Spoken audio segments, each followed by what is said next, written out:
Chapter 1. The Stopped Clock. St. Mary Mead in early spring possessed a particular tranquillity that Miss Jane Marple had always treasured.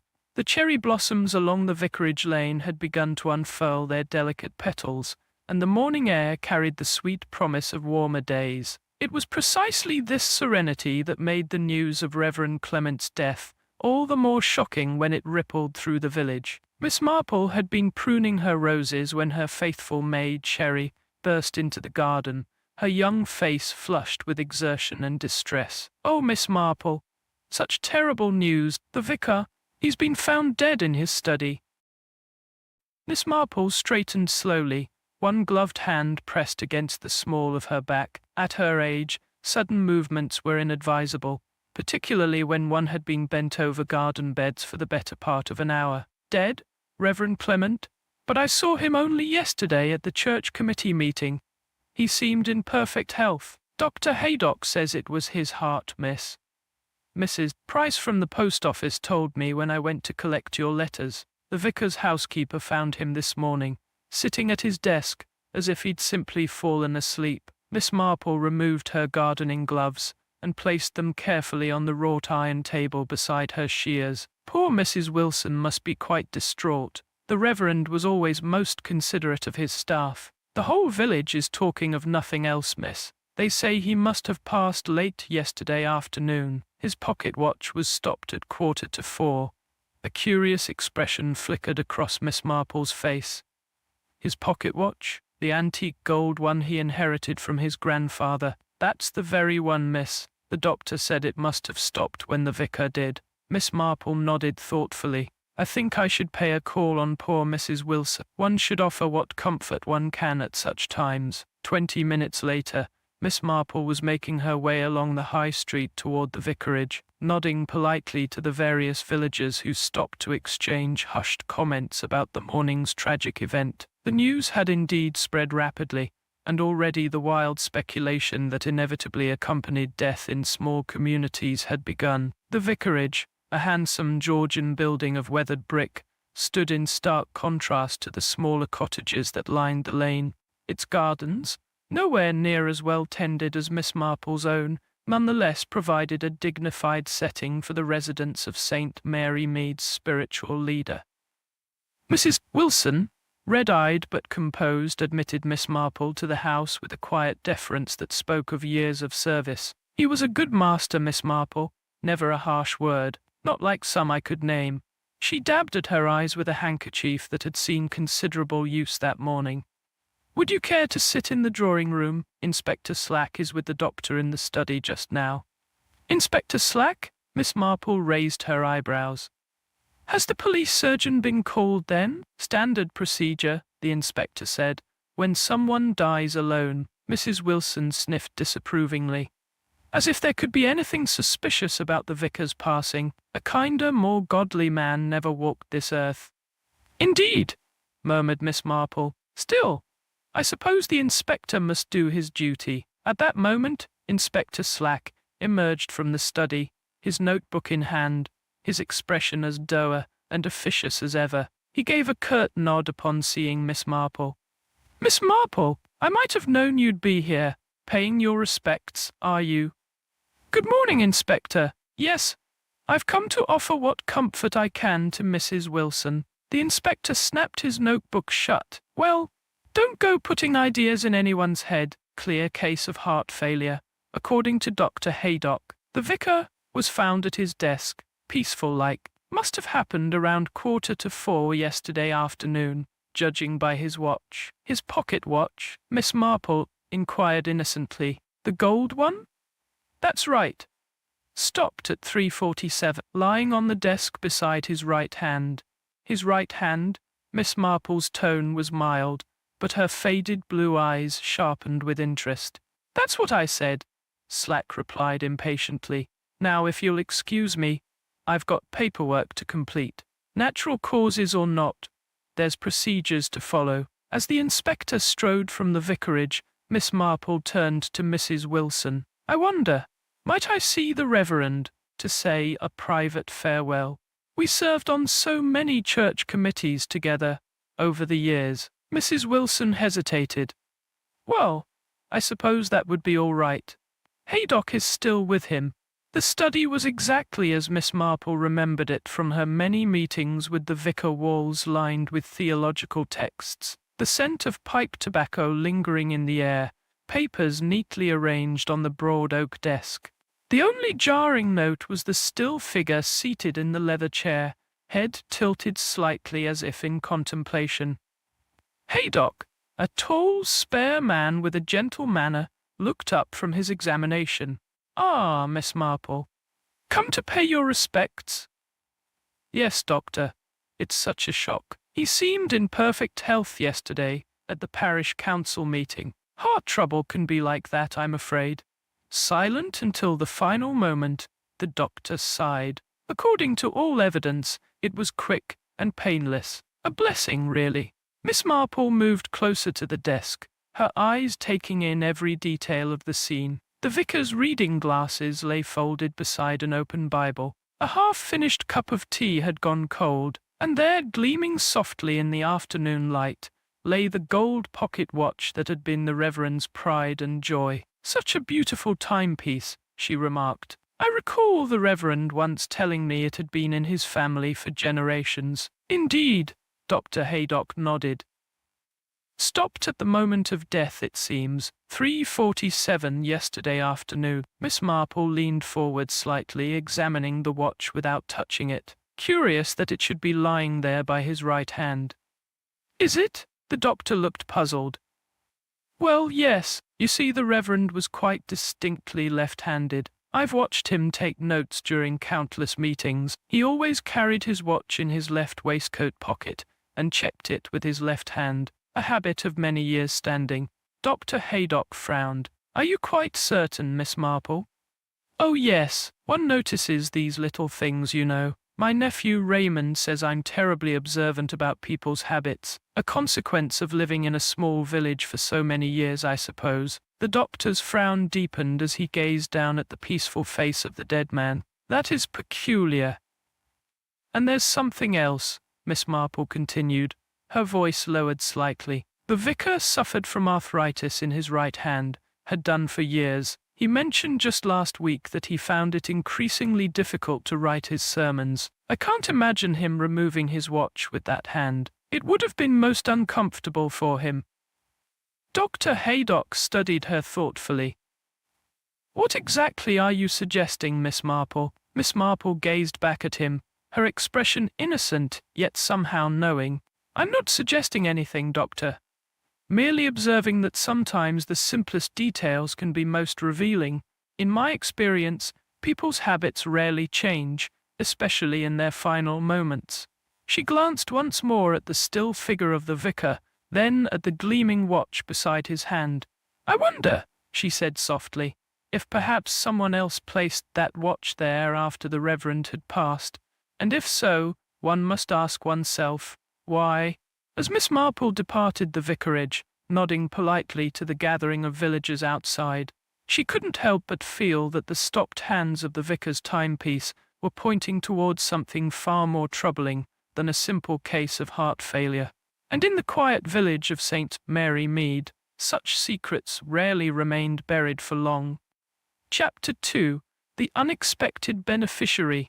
The drawing room of the vicarage had taken on the peculiar hush that accompanies the reading of wills. 3 days had passed since Reverend Clement's unexpected death, and the villagers of St. Mary Mead had dutifully attended his funeral that morning. Now the inner circle of those with potential interest in his worldly possessions had gathered at the solicitor's request. Miss Marple sat quietly in a corner, her knitting needles working with rhythmic precision. She had been invited by the vicar's sister, Miss Dorothy Clement, a thin, nervous woman with whom she had served on countless charitable committees. I do appreciate your coming, Jane. Dorothy had whispered earlier, clutching Miss Marple's arm with surprising strength. It's all been so sudden. I hardly know what to think. Mr. Benson, the solicitor from Much Benham, cleared his throat importantly, an elderly man with pince-nez and a manner as dry as the documents he handled. He had served the Clement family for decades. Now that we are all assembled, he began, glancing around the room.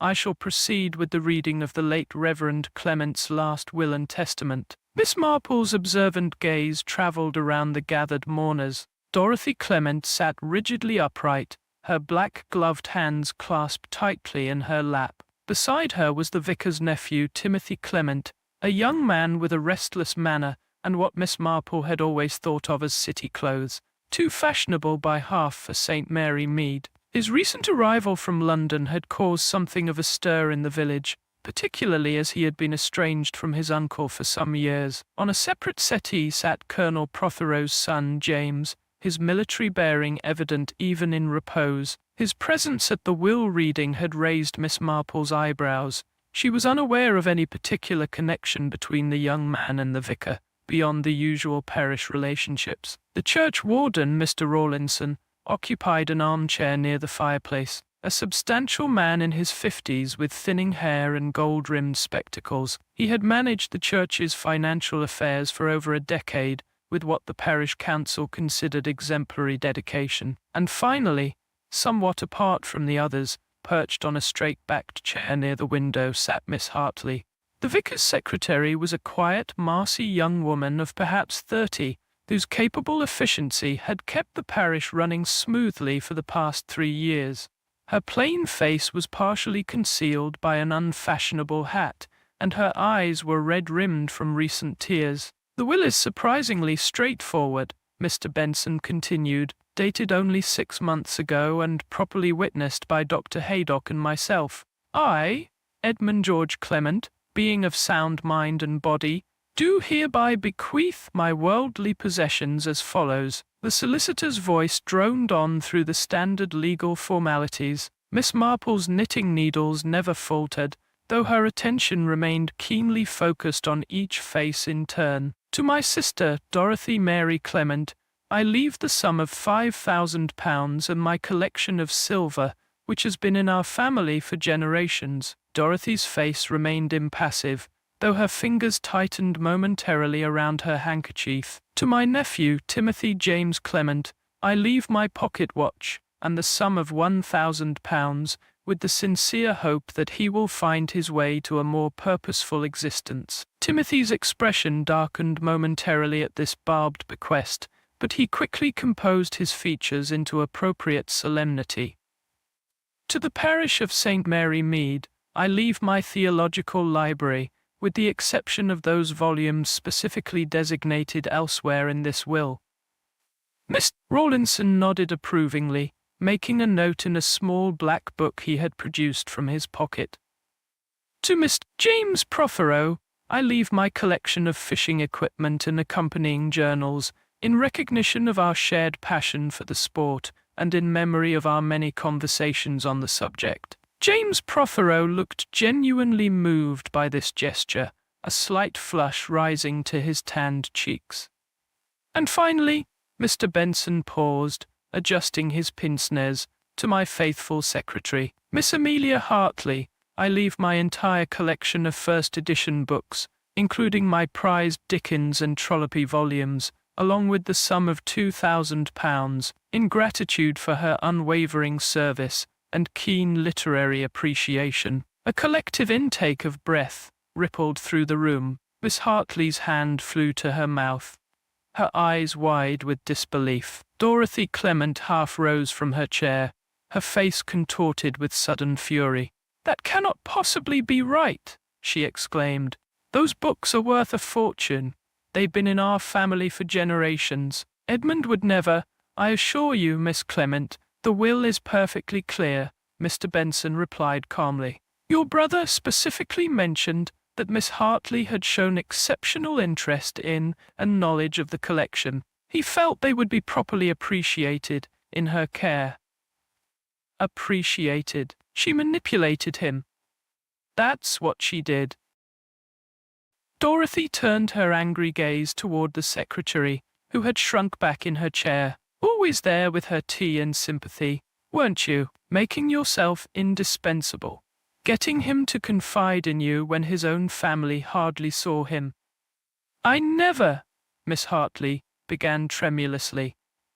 "The remainder of the estate, Mr. Denson continued firmly, raising his voice over the brewing argument, including the vicar's personal effects, not otherwise specified, and any remaining funds after taxes and funeral expenses is to be divided equally between St. Mary Mead Church and the Diocesan Mission Fund. The announcement effectively silenced Dorothy, though her face remained flushed with indignation. Timothy Clement was studying Miss Hartley with newfound interest, his expression calculating.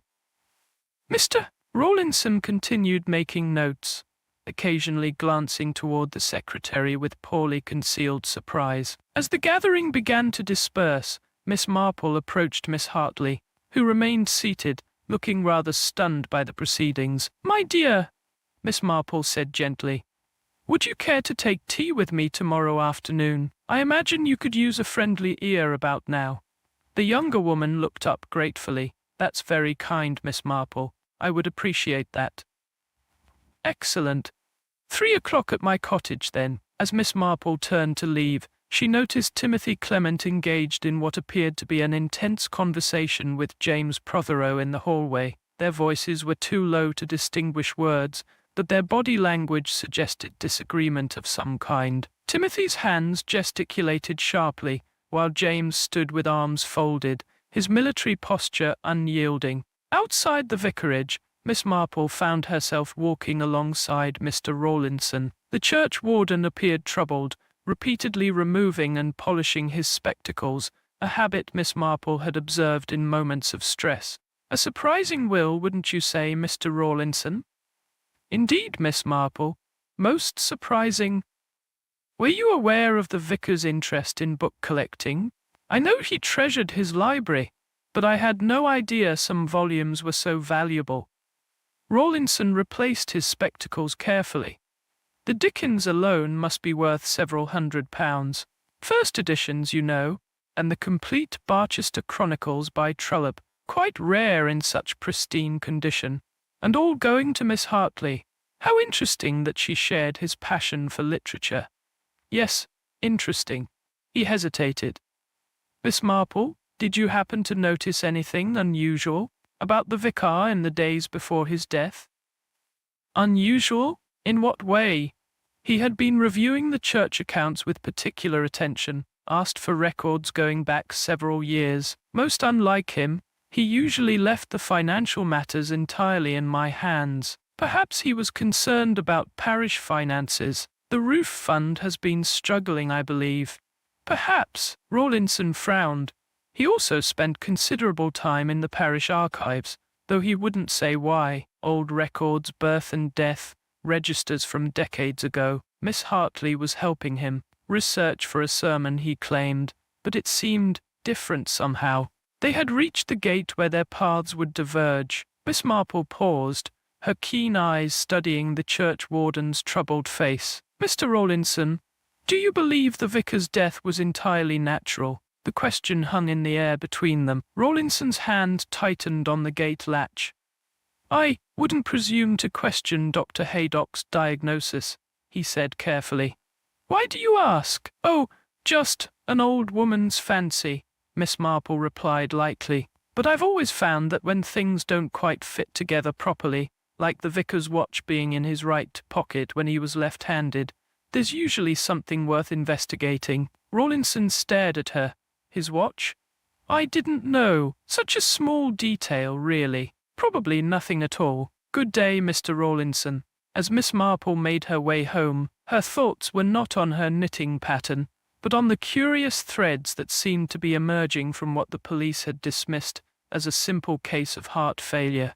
The valuable books bequeathed to a secretary, the vicar's sudden interest in old parish records, Timothy Clement's unexpected return after years of estrangement, and the oddly placed pocket watch, separate threads that might, with careful examination, reveal a pattern far more complex than it initially appeared. Chapter 3. The Watchmaker's Testimony. Morning mist clung to the ancient tombstones as Miss Marple made her way through St. Mary Mead's churchyard.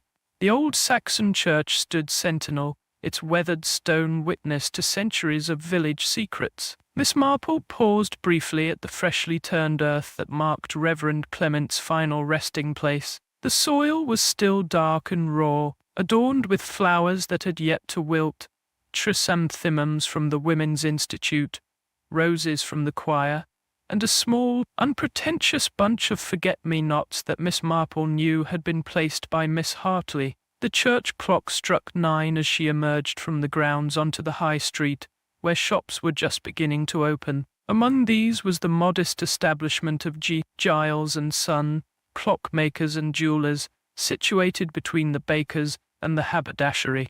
The bell above the door announced her entrance with a melodious chime. Giles, a slight man with wispy white hair and perpetually ink-stained fingers, looked up from his workbench. Magnifying glasses perched upon his forehead gave him a somewhat owlish appearance, an impression reinforced by his habit of blinking rapidly when addressed. "Miss Marple, good morning to you. What brings you to my humble establishment today? Not your grandfather's mantel clock again, I hope."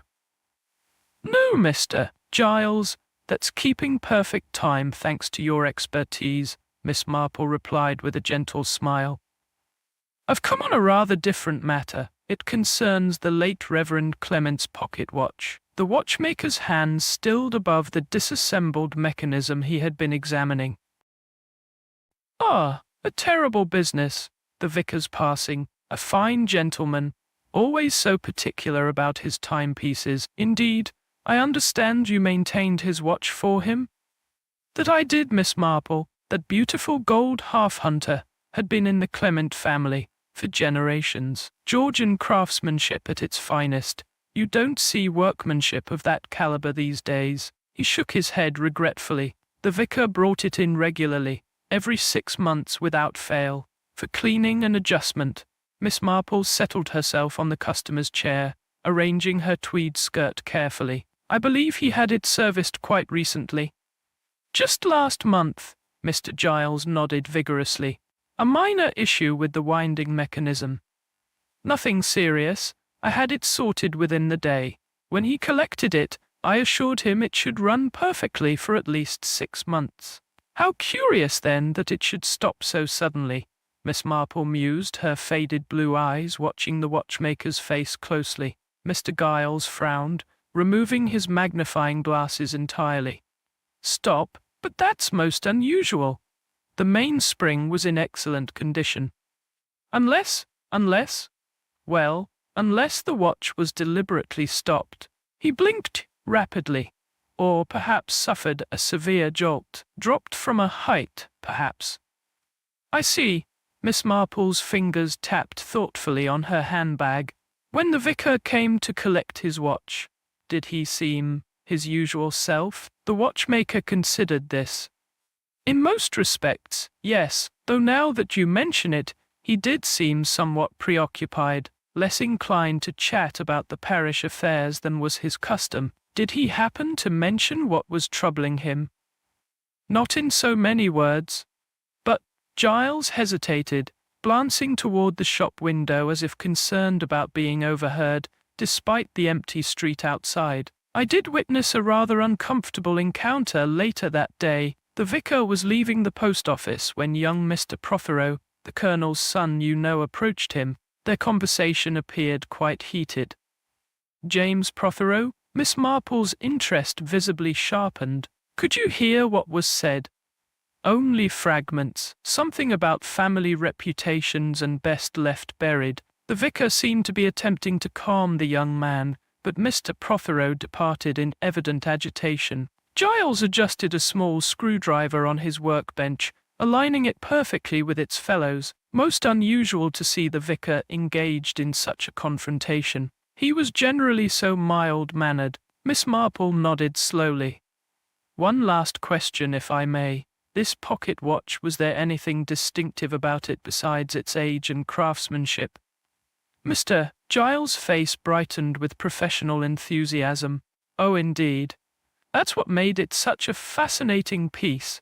Like many gentlemen's watches of that period, it contained a secret compartment, a small cavity behind the inner case. Such hiding places were often used for locks of hair, miniature portraits, or other keepsakes. And in the vicar's watch, was the compartment empty?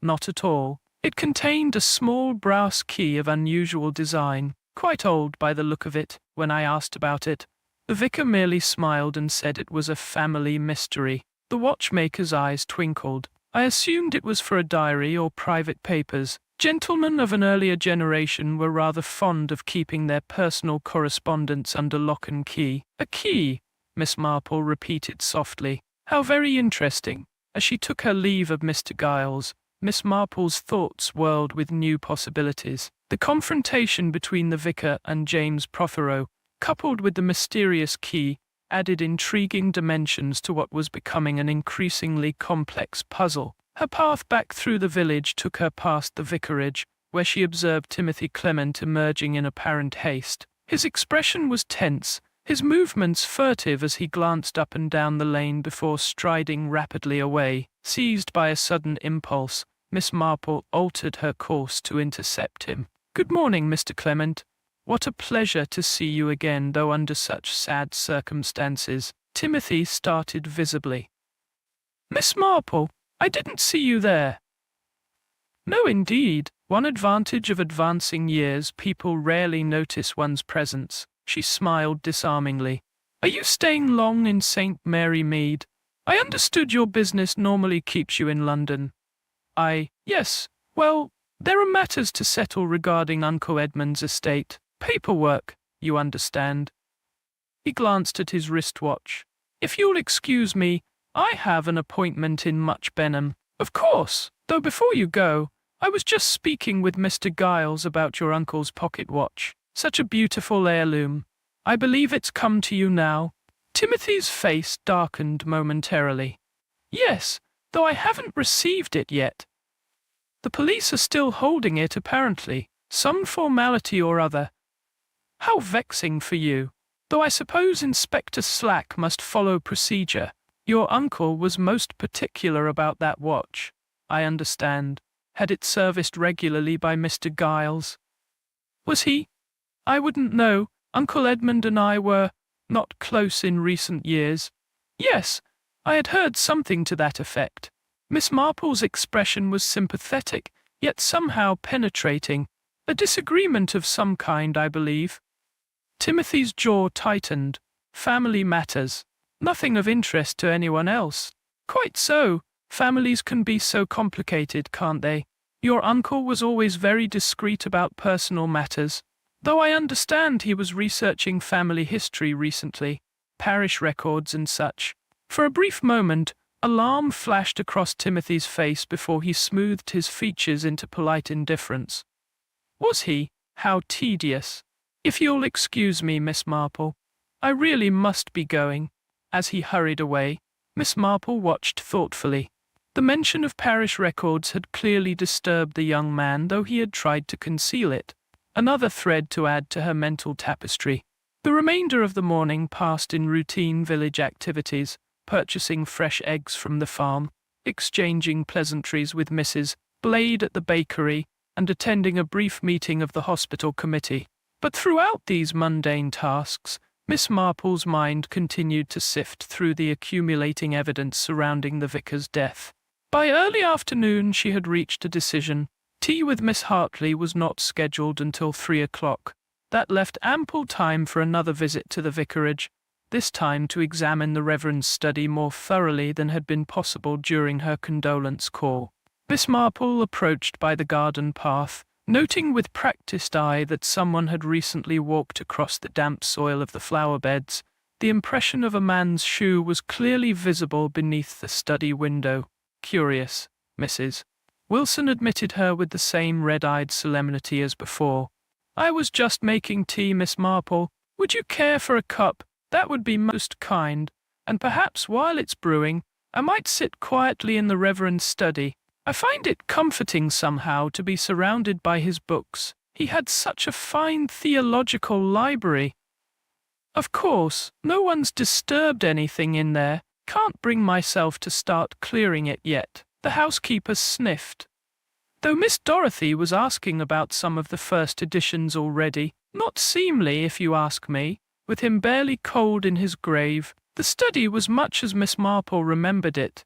The leather chair where the vicar had breathed his last, the oak desk with its green blotter, the walls lined with bookshelves. But now, with no other observers present, she could examine the room with greater attention to detail. The desk drawers were unlocked, containing nothing more remarkable than sermon notes, parish correspondence, and church bulletins. The blotter, when lifted, revealed no hidden papers. The bookshelves held mainly theological works, biblical commentaries, and church histories, with a separate section devoted to the first editions that had caused such consternation at the will reading. It was only when Miss Marple knelt somewhat stiffly to examine the lower shelves that she noticed a small wooden box tucked behind a row of hymnals. Withdrawing it carefully, she found it to be locked, a simple brass lock that immediately brought to mind the key Mr. Giles had described. Her fingers had just traced the keyhole when Mrs.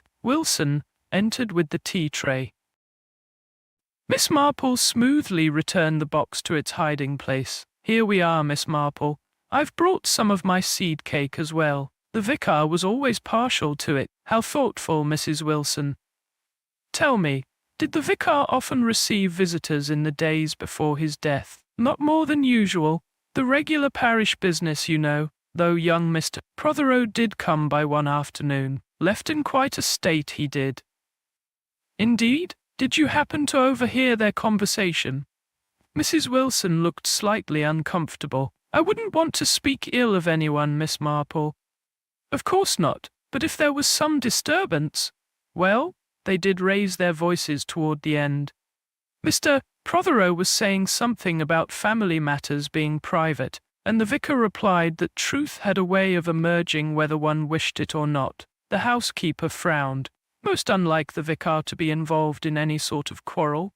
Miss Marple sipped her tea thoughtfully. "And Miss Hartley, did she assist the vicar with his research into parish records?"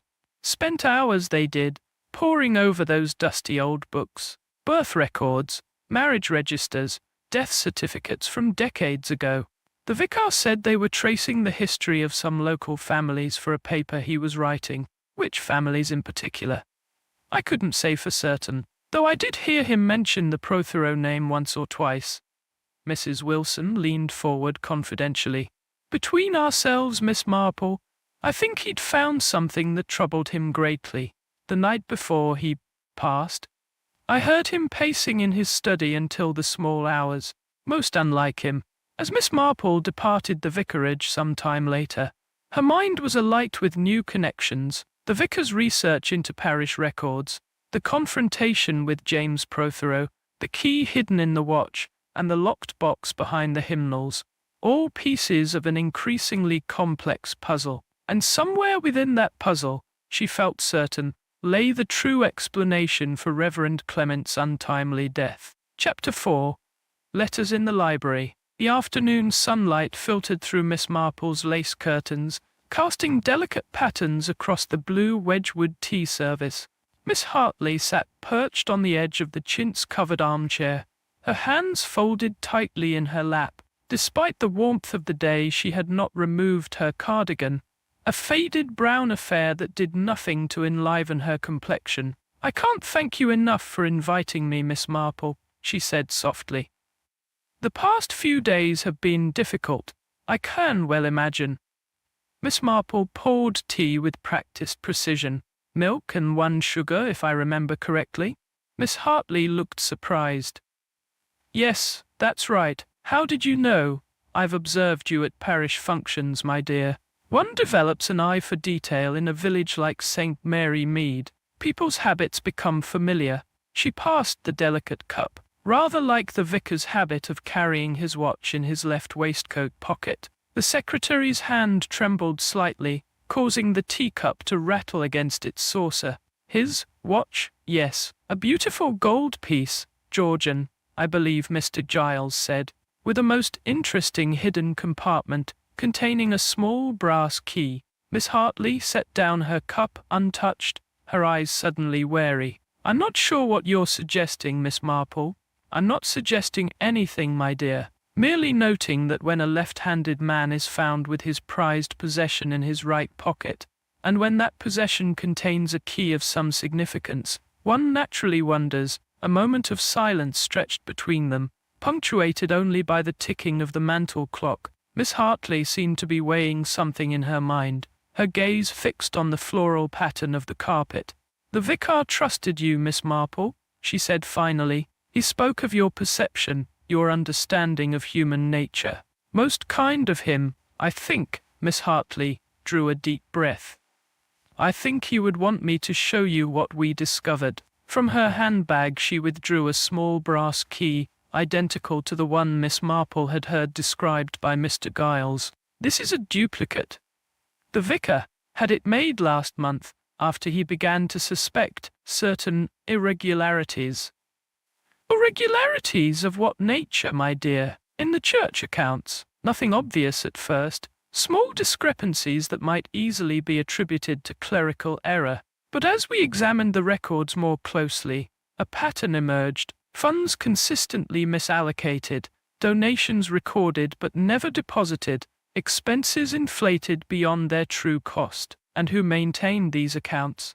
"Mr. Rawlinson, the church warder. He's handled the financial affairs of St. Mary Maid Parish for over 12 years. Miss Marple nodded slowly. "I see. And the key?" "It opens a locked drawer in the vicar's desk, a drawer containing the evidence he had gathered. He kept the original key in his watch for safekeeping, knowing no one would think to look there." Miss Hartley's voice quavered. "The day before he died he told me he intended to confront Mr. Rawlinson with what he'd found, but he never had the chance." A shadow passed across Miss Marple's face. "My dear, are you suggesting—" "I don't know what to suggest." Miss Hartley's voice dropped to a whisper. "But I do know the vicar was troubled, deeply troubled by something else he had discovered in the parish records, something concerning the Prothero family. James Prothero was seen arguing with the vicar shortly before his death," Miss Marple observed. "Something about family reputation and matters best left buried." "Yes, it began with the research for the parish history. The vicar was examining birth and marriage records from the 1880s when he noticed certain discrepancies in the Prothero lineage." "What sort of discrepancies?" "Dates that didn't align properly. A marriage recorded suspiciously soon after a birth, names that appeared and then vanished from subsequent records. The vicar became convinced there was some secret being concealed, something that would cause considerable distress to the current generation if revealed." Miss Marple's knitting needles paused momentarily. "And did he share his suspicions with James Prothero?" "He felt obligated to do so as a matter of pastoral care. He believed in truth, but not in unnecessary pain." Miss Hartley twisted her handkerchief. "The meeting did not go well. James left in a fury, warning the vicar to abandon his research." The mantel clock chimed 4, startling both women. Miss Hartley glanced at it anxiously. "I should go? Mr. Rawlinson has called a meeting of the parish council for 4:30. As the vicar's secretary, I'm expected to attend." She placed the brass key on the table between them. "I've shown you this because I believe you'll know what to do with it. The vicar trusted your judgment." After Miss Hartley's departure, Miss Marple sat for several minutes in contemplation, her gaze fixed on the small brass key. Then, with a decisiveness that belied her years, she reached for her hat and coat. The vicarage stood silent in the late afternoon light, its windows reflecting the burnished gold of approaching sunset.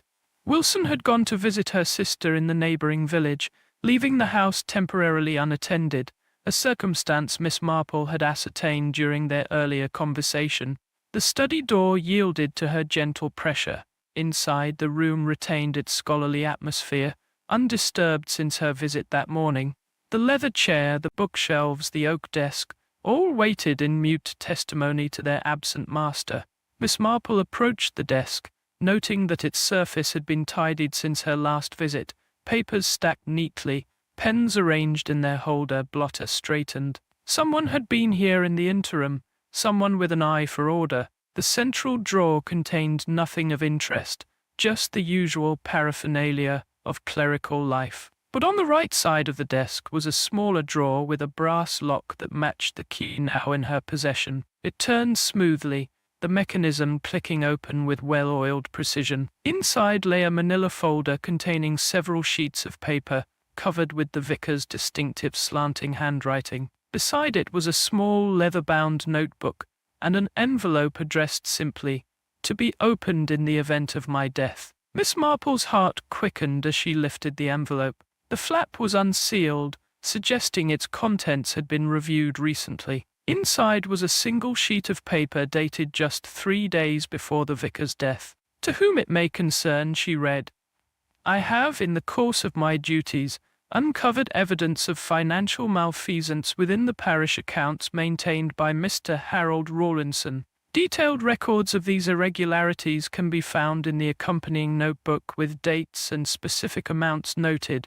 The total sum misappropriated appears to exceed £2,000 over a period of 8 years, a betrayal of trust that has caused me great personal distress." Miss Marple turned to the notebook, which contained meticulous entries detailing discrepancies between reported and actual expenditures, donations recorded but never deposited, and systematic manipulation of accounts to conceal the ongoing theft. The manila folder contained something equally disturbing: photocopies of parish register pages from the 1880s, with certain entries highlighted and annotated in the vicar's hand. One annotation in particular stood out, confirmed by Mrs. Bellingham's diary.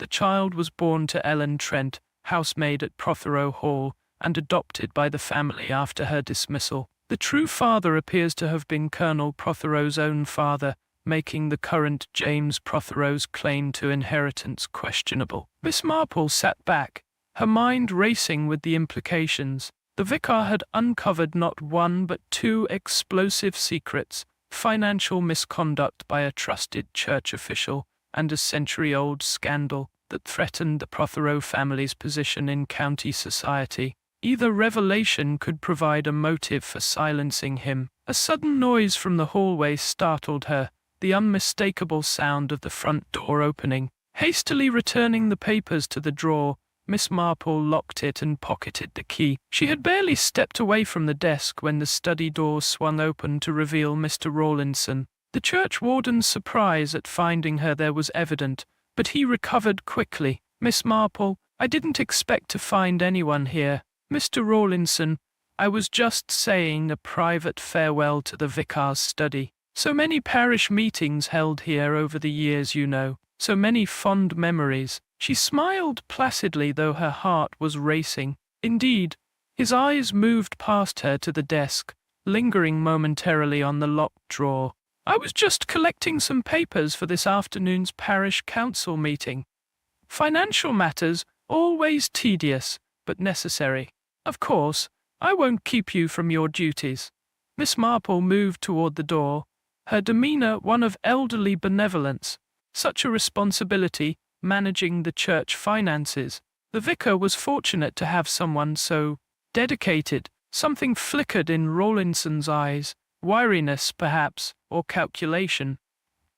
"It's been my privilege to serve," he said smoothly, "though I fear these matters become increasingly complex." The vicar, bless him, never had a head for figures.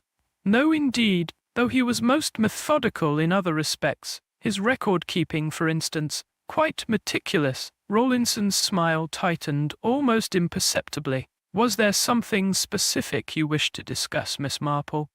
"Not at all. I merely came to sit quietly among his books. There's something so comforting about a well-loved library, don't you think? Each volume holding its own secrets, waiting for the right person to uncover them." As Miss Marple made her unhurried way from the vicarage, she was acutely aware of Rawlinson watching her departure from the study window. The weight of the brass key in her pocket seemed to grow heavier with each step, as did her conviction that Reverend Clement's death had been neither natural nor accidental. Turning onto the high street, she caught sight of an unexpected figure emerging from the post office, Mr. Rawlinson's wife, laden with shopping bags. Miss Marple adjusted her course to intercept her. "Mrs. Rawlinson, how fortuitous.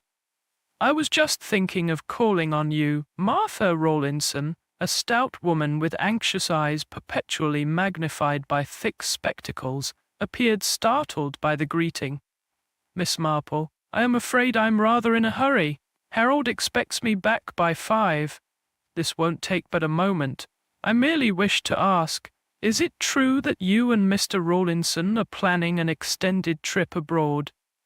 Mrs. Price at the post office mentioned something about currency exchange forms. Mrs. Rawlinson's face blanched beneath its careful powder. I don't know what you mean. We have no immediate travel plans.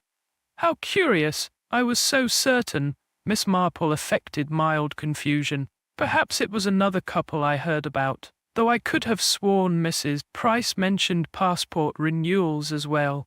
Excuse me, Miss Marple, but I really must go. Miss Rawlinson clutched her shopping bags tighter, her knuckles whitening.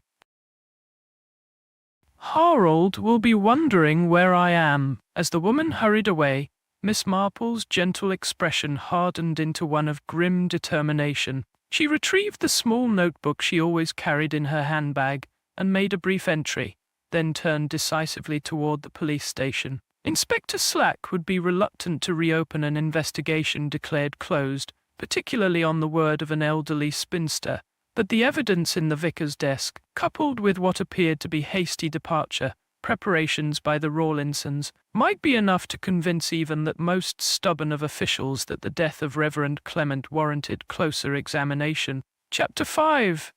The Secretary's Confession. Evening descended upon St. Mary Mead like a velvet curtain, drawing shadows across gardens and lanes that had basked in sunshine mere hours before. The transition from day to night seemed to Miss Marple a fitting metaphor for how swiftly certainty could give way to doubt, clarity to confusion. Inspector Slack had received her information with characteristic skepticism, his mustache twitching with barely concealed impatience as she recounted her discoveries. Only the production of the vicar's note and the brass key had prevented him from dismissing her concerns outright. I'll look into these allegations against Mr. Rawlinson, he had conceded grudgingly. Financial impropriety is a serious matter, but as for reopening the investigation into the vicar's death, that would require substantial evidence of foul play, Miss Marple, more substantial than a misplaced pocket watch and village gossip. Now, as she sat by her fireplace with a half-finished piece of knitting in her lap, Miss Marple reflected on the tangled threads of the case. The embezzled church funds, the Prothero family secret, the mysterious research in parish records. Somewhere among these disparate elements lay the truth about Reverend Clement's death. But which thread, when pulled, would unravel the entire tapestry? A gentle tapping at her front door interrupted her reverie. Cherry, who had been dozing in the kitchen, hastened to answer it, returning moments later with a rain-spattered Miss Hartley. I'm so sorry to disturb you at this hour, Miss Marple, the secretary began, her voice strained with evident distress. But I couldn't bear it any longer. The pretense, the fear, the terrible uncertainty. My dear child, you're shivering. Come, sit by the fire. Cherry, would you bring us some hot tea? Miss Marple set aside her knitting and leaned forward, noting the younger woman's pallor and the feverish brightness of her eyes. Something has happened, hasn't it? Miss Hartley sank into the offered chair, her rain-dampened coat clinging to her slight frame. Someone broke into the vicarage study tonight. I had returned to collect some personal items, letters I had left in my desk drawer. The place had been ransacked, papers scattered everywhere, books pulled from shelves, even the carpet partly lifted, as if someone was searching beneath it. Did you report this to Inspector Slack? I went directly to the police station, but the inspector was out investigating another matter. The constable took my statement, but seemed to think it was probably just local boys looking for valuables. Miss Hartley twisted her gloves in her hands. But it wasn't random vandalism, Miss Marple. Whoever searched that room knew exactly what they were looking for. The vicar's evidence against Mr. Rawlinson. Perhaps, or perhaps. She hesitated, her gaze dropping to her tightly clasped hands. You know something more about the vicar's death, don't you? Miss Marple's voice was gentle but insistent. Something you haven't shared with anyone. I loved him. The words emerged as a whisper, forced from depths of emotion long suppressed. Not in a romantic sense, or at least I never allowed myself to think of it that way. He was 20 years my senior, a man of God, my employer, but there was a connection between us, an understanding that went beyond ordinary friendship. Miss Marple nodded, her eyes compassionate. I suspected as much. The way you spoke of him, the depth of your grief, it suggested a bond of unusual strength. He knew, I think, though we never acknowledged it openly. Perhaps that's why he left me his books.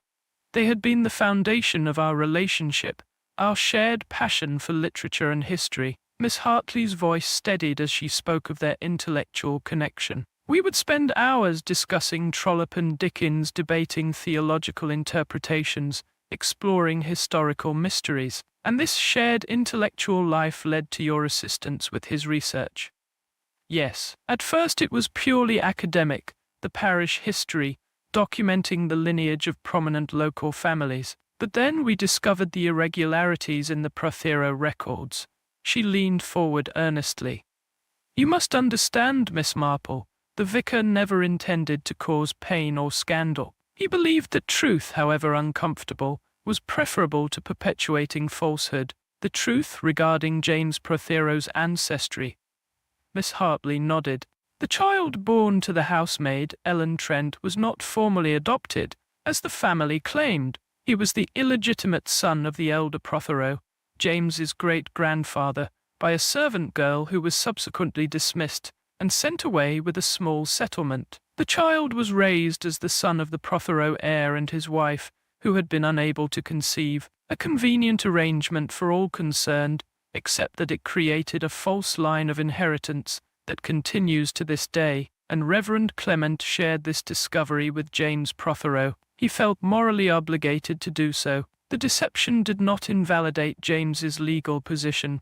Too much time had passed for that, but it did mean that his blood connection to the Prothero legacy was not what he had always believed. Miss Hartley's expression darkened. James was furious. He accused the vicar of meddling in matters that didn't concern him, of threatening to destroy his family's standing in the community. He stormed out, warning that if the vicar spoke a word of this to anyone else, he would regret it bitterly. The rain pattered against the windows, punctuating the silence that followed this revelation. Miss Marple's mind was working rapidly, assembling the pieces of this increasingly complex puzzle. And yet, despite this threat, the vicar continued his research. He was troubled by the confrontation, but determined to document the truth, not for public exposure, but for historical accuracy. Miss Hartley's voice faltered. The day before he died, he told me he had made a decision. He would record the facts in a sealed document to be placed in the parish archives, not to be opened for 50 years. By then, he reasoned, all parties directly involved would have passed on, and the revelation would be of historical interest only. A sensible compromise, Miss Marple observed, but one that apparently came too late. The morning of his death, he asked me to prepare the special archival paper and binding materials. He seemed preoccupied but resolute. A tear slipped down Miss Hartley's cheek. That was the last time I saw him alive. Miss Marple reached over to pat the younger woman's hand.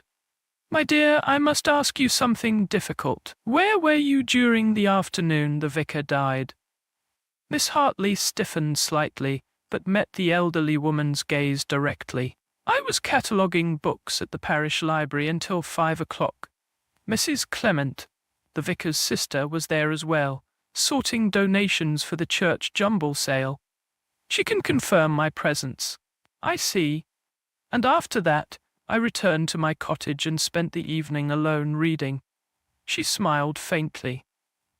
Not a very good alibi, I'm afraid. Few of us who live alone have reliable alibis for our evenings, Miss Marple replied mildly. One more question, if I may. The brass key that opens the vicar's desk drawer, you said he had a duplicate made. Why? For safekeeping.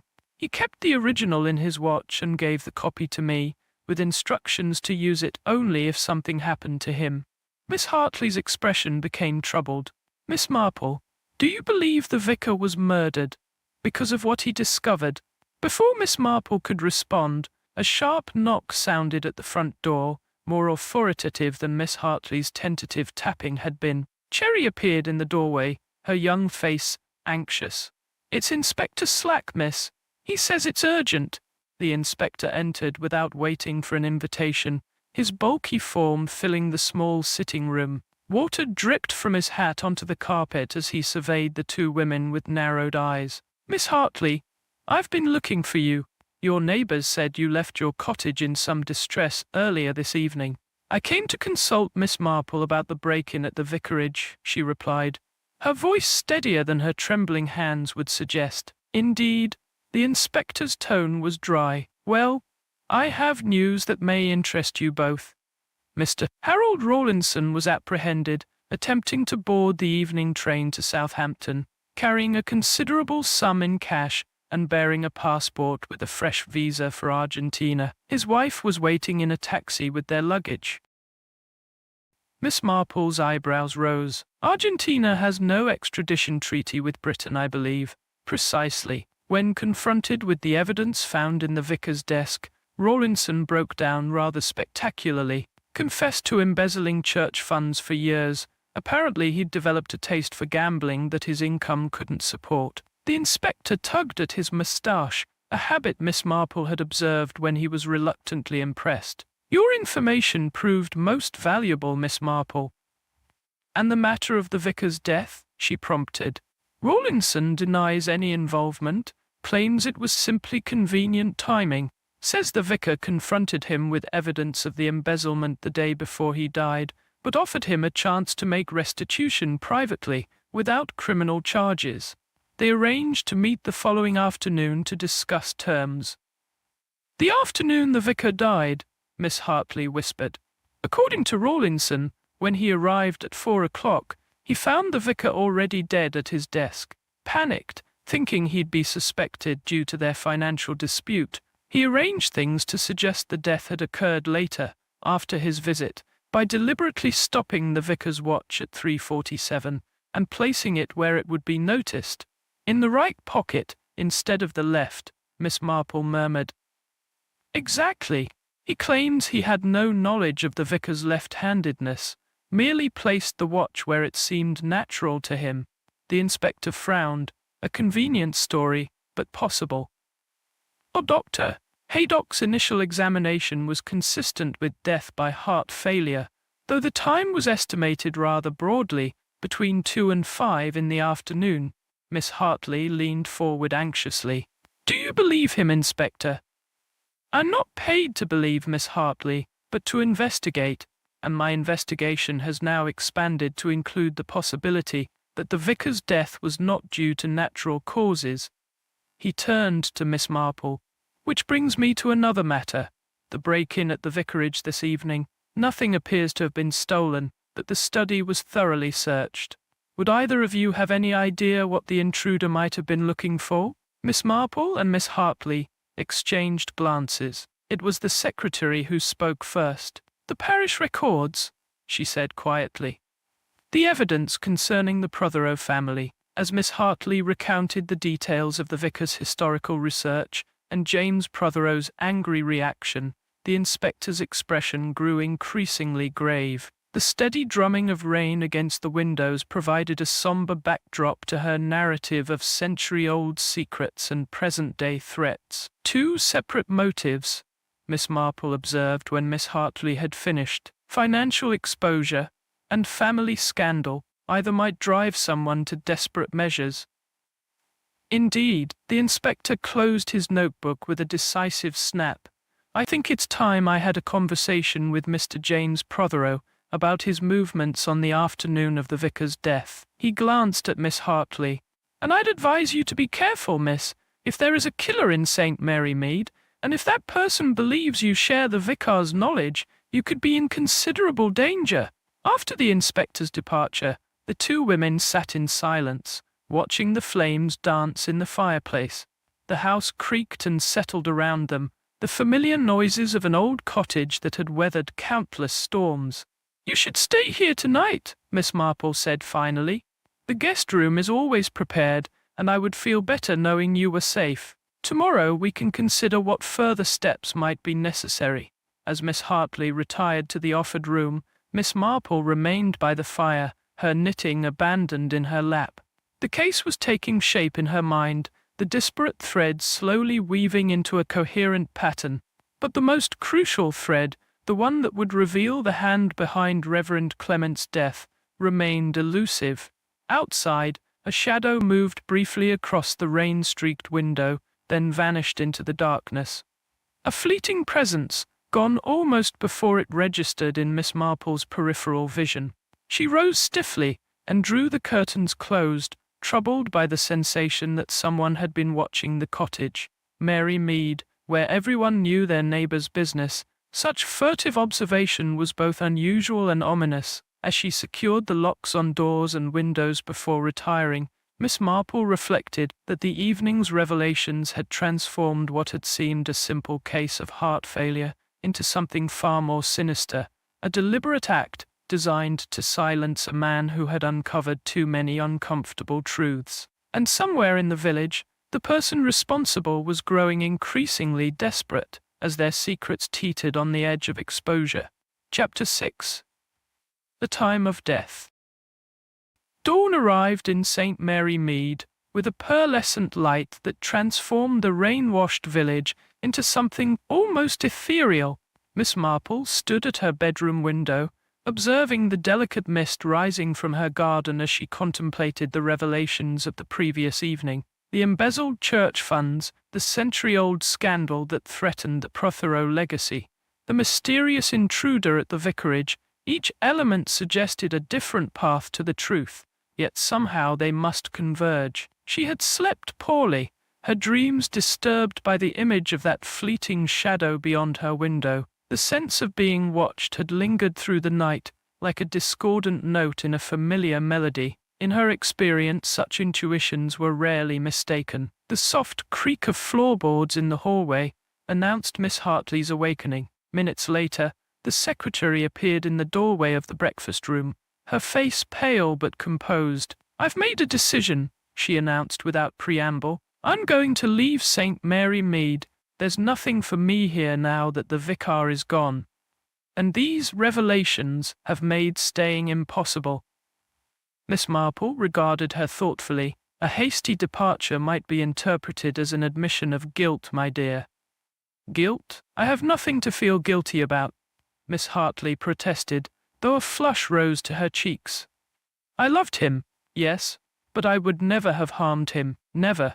"I believe you," Miss Marple said gently, "but Inspector Slack might view your departure differently, and there is still the matter of the vicar's bequest, those valuable first editions. It would be a shame to abandon them after he so clearly wished you to have them." Miss Hartley sank into a chair at the breakfast table, her earlier resolve visibly wavering. "I hadn't thought of that. The books, they're all I have left of him, of our conversations, our shared passion for literature." "Precisely.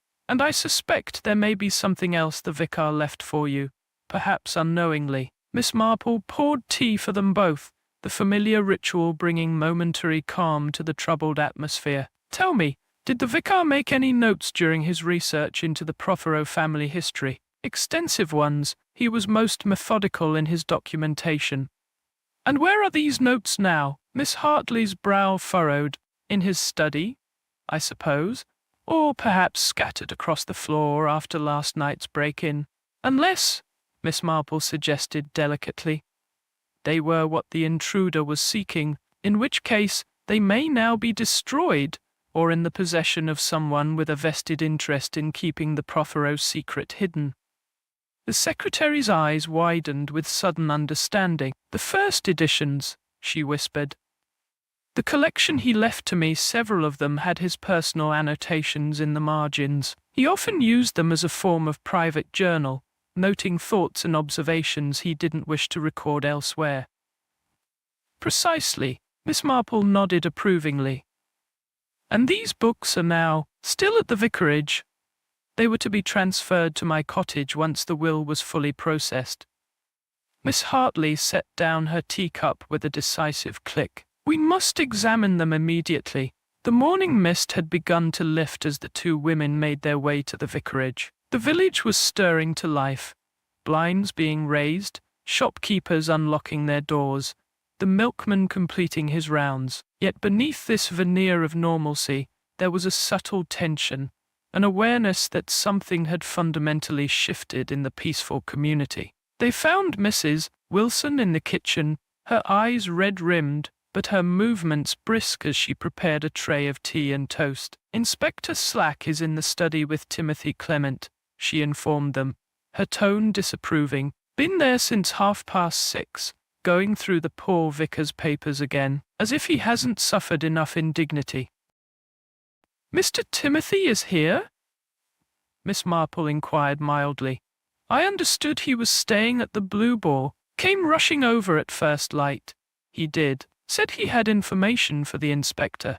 Mrs. Wilson sniffed. Always thought there was something not quite right about that young man. Too smooth by half. Miss Marple and Miss Hartley exchanged glances.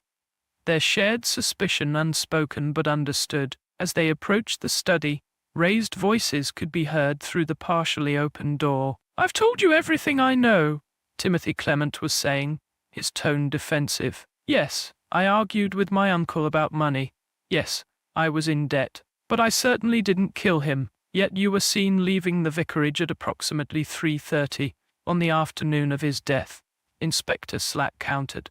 A time you previously claimed to have spent at the solicitor's office in Much Benham, a claim Mr. Benson categorically denies.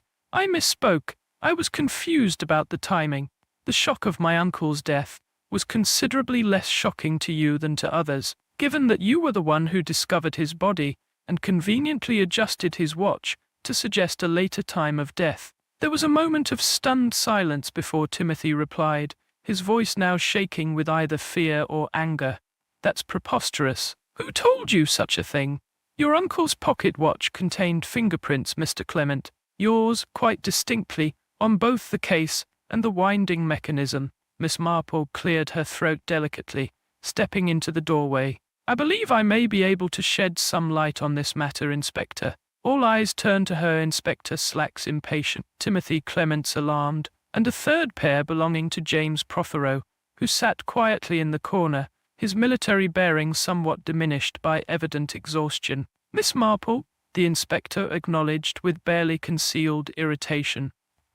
This is an official police inquiry. Indeed, and in the spirit of assisting your inquiry, I should like to propose a small demonstration. She turned to Miss Hartley. My dear, would you be so kind as to fetch the vicar's collection of first editions? I believe they may prove most enlightening. While Miss Hartley went to locate the books, Miss Marple surveyed the assembled company with the deceptively mild gaze that had so often perceived what others overlooked. Timothy Clement sat stiffly in his uncle's chair, his fashionable attire incongruous with his haggard expression. James Prothero maintained his distance, positioned near the window, as if contemplating escape. The inspector stood by the desk, his notebook at the ready. I have been considering the matter of time, Miss Marple began conversationally. In particular, the significance of the stopped watch. We know it was deliberately set to show 3:47. But the question remains by whom and why that specific time. Rawlinson has already confessed to tampering with the watch, Inspector Slack pointed out impatiently. Yes, but Mr. Rawlinson claims to have found the vicar already dead when he arrived at 4 o'clock. If that is true, then the vicar must have died sometime before 4. But how much before? That, Inspector, is where the first editions become relevant. Miss Hartley returned, carrying a stack of leather-bound volumes which she placed carefully on the desk. These are the most frequently annotated, she explained, opening the topmost book, a first edition of Trollope's Barchester Towers. Within its margins were neat pencil notations in the vicar's distinctive hand. The vicar used these books as a form of diary, Miss Marple explained, turning the pages until she found what she sought. Ah, yes, here. dated the day before his death. 2C arrived unexpectedly, demanding money.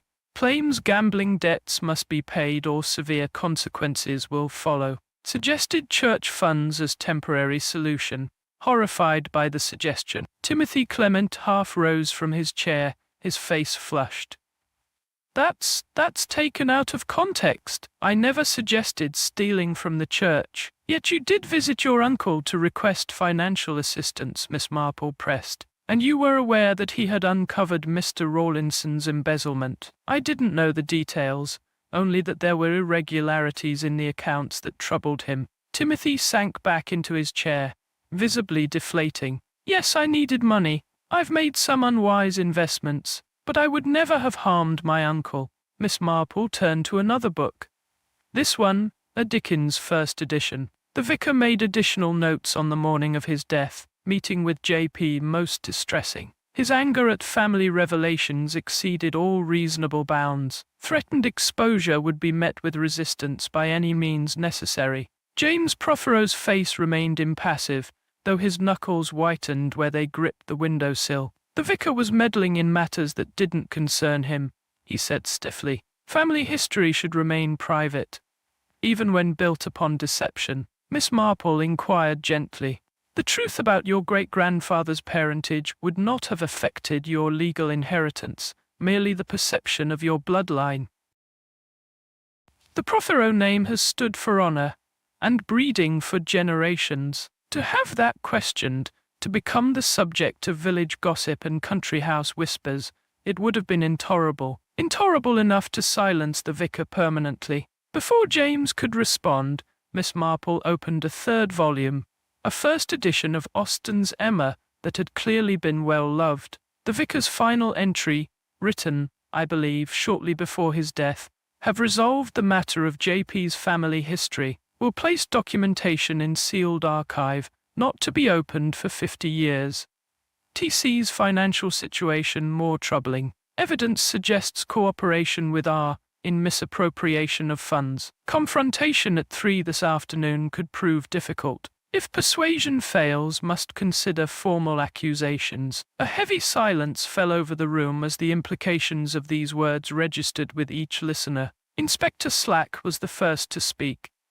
3 o'clock, not 4, and suggesting complicity between Timothy Clement and Rawlinson. Precisely, Miss Marple nodded.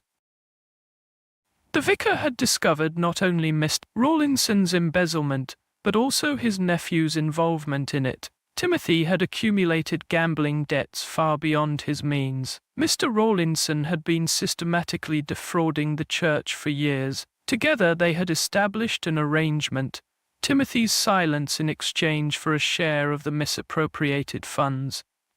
Timothy Clement leapt to his feet, his composure finally shattering. You can't prove any of this. It's all speculation based on cryptic notes in old books. On the contrary, Inspector Slack interjected. Mrs. Rawlinson has been most forthcoming since her husband's arrest. She confirms regular payments to you over the past year, Mr. Clement. Quite substantial payments. The vicar confronted you both that afternoon, Miss Marple continued quietly. First you, Timothy, at 3 o'clock. The meeting became heated. In a moment of panic, fearing exposure and disgrace, you struck your uncle, perhaps not intending to kill him, but with fatal consequences nonetheless. Then, realizing what you had done, you arranged the scene to suggest natural causes and reset his watch to a later time. Why would I change the time? Timothy demanded, though his voice had lost its earlier confidence. To implicate Mr. Rawlinson, of course. You knew he was scheduled to meet the vicar at 4. By setting the watch to 3:47, you created the impression that the vicar died shortly before Rawlinson's arrival, making him the obvious suspect. But you made a crucial mistake. The left-handed watch placement, Inspector Slack murmured. Exactly. The vicar habitually carried his watch in his left waistcoat pocket, but you placed it by his right hand, a small detail, but revealing. Miss Marple's eyes were sorrowful as she regarded the young man who now stood pale and trembling. What you didn't anticipate was that Mr. Rawlinson, upon finding the vicar dead, would make the same assumption about the timing and would further adjust the scene to protect himself, inadvertently complicating your plan. Timothy Clement seemed to crumple inward, all pretense of innocence abandoned. It was an accident, he whispered. I just pushed him. I didn't mean for him to fall against the desk like that. When I realized he wasn't breathing, I panicked. The watch was just there. Setting it to implicate Rawlinson seemed like my only option. As Inspector Slack moved to formally arrest Timothy Clement, Miss Marple turned her attention to James Prothero, who had observed the proceedings with increasing discomfort. You, Mr. Prothero, are guilty of anger and poor judgment, but not of murder. Your confrontation with the vicar, while regrettable, occurred the day before his death, and I believe the vicar's final notes suggest he had found a solution that would have preserved your family's public standing while honoring historical truth. James Prothero straightened, his military bearing reasserting itself. I behaved abominably toward him, he admitted stiffly. The revelation was a shock. I said things I deeply regret. And the break-in at the vicarage last night? Miss Marple inquired, her tone conversational, despite the gravity of the subject. I feared what might be in his papers. James looked away, shame evident in his posture. After hearing of Rawlinson's arrest and the reopening of the investigation, I became concerned that the family history might become public knowledge in the ensuing scandal. I searched for any documentation, but found nothing conclusive. Because the vicar had already secured that information where it would remain private for 50 years, Miss Marple concluded gently. His final act was one of compassion, Mr. Prothero. Perhaps you might honor his memory by showing similar compassion toward yourself and the truth of your heritage. Later that evening, as Miss Marple and Miss Hartley sat by the fire in the small cottage on the edge of the village, a sense of melancholy permeated their conversation, despite the satisfaction of resolution. I still can't quite believe it, Miss Hartley said softly. Timothy seemed so normal, so ordinary. To think he could strike down his own uncle over money. The most dangerous emotions, my dear, are often the most commonplace: greed, fear, pride. Timothy feared exposure and financial ruin. His pride couldn't bear the thought of public disgrace. In the moment when those fears collided with the vicar's unflinching integrity, tragedy became inevitable. Miss Hartley gazed into the dancing flames. What will happen to the first editions now? They contain so much of the vicar's private thoughts. They belong to you as he intended. Perhaps, in time, they will bring you comfort rather than pain. A connection to the man you admired and the mind you cherished. Miss Marple's knitting needles clicked softly, a rhythm as familiar and reassuring as the village itself. As for the Prothero family secret, I believe the vicar's wish for 50 years of silence should be respected. Some truths, while important to acknowledge, need not be trumpeted from the rooftops. Outside, darkness had settled fully over St. Mary Mead. The rain had ceased, leaving behind a cleansed world that glistened under the emerging stars. Within the village, lights glowed in windows, lives continued, adjusting gradually to the revelations that had shaken their small community. The ancient church stood silhouetted against the night sky, its tower a reminder of permanence amid the shifting fortunes of those who sought shelter in its shadow. The hands of the mantel clock moved steadily forward, marking time with the same precision as the vicar's gold watch, a timepiece that had in its stillness revealed more than anyone could have anticipated. For in St. Mary Mead, as Miss Marple well knew, even the smallest details could illuminate the darkest corners of the human heart.